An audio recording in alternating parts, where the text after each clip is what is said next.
Chilli পনিরের জন্য first আমি পনির নিয়ে নিয়েছি 200 গ্রাম। এখানে 2 টেবিল স্পুন অয়েল নিয়ে নিয়েছি। এখানে red, yellow, green capsicum, onion and green chilli, আর এটা হচ্ছে স্প্রিং অনিয়ন।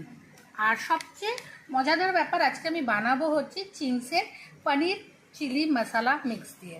তো ইজি প্রসেসে মাইক্রো ওভেনে আমি কি করে বানাচ্ছি চিলি পনির, চলো দেখে নিই। মাইক্রোসেভ বোল নিয়ে নেব, এতে আমি 2 টেবিল স্পুন অয়েল অ্যাড করে দিলাম। আর পনিরগুলোকে অ্যাড করে দিয়ে এর মধ্যে দিয়ে মাইক্রো মোডে 2 থেকে 3 মিনিটের জন্য কুক করে নেব। মাইক্রো ওভেনে ঢুকিয়ে দিলাম, দিয়ে আমি এখানে টাইম সেট করে দিলাম, 2 মিনিটের জন্য টাইম দিয়ে দিলাম।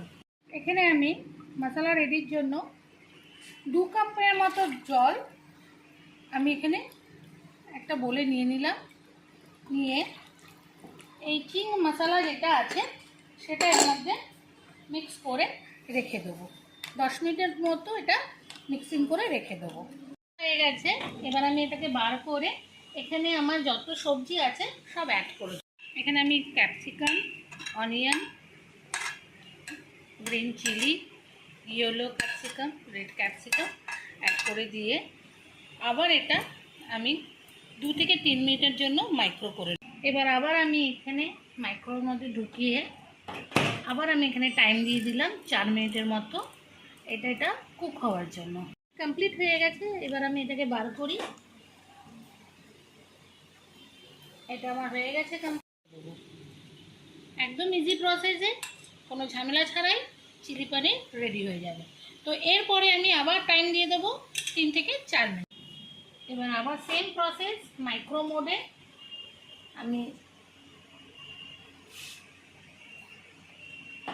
3 থেকে 4 মিনিট টাইম দিয়ে দিলাম।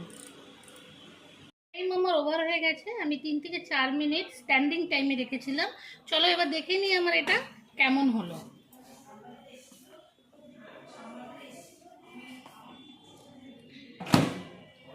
ভীষণ সুন্দর হয়েছে। কেউ যদি মনে করো গ্রেভি একটু কম রাখবে তো আরেকটু টাইম দিয়ে দিতে পারো, আমি একটু গ্রেভি রেখেছি।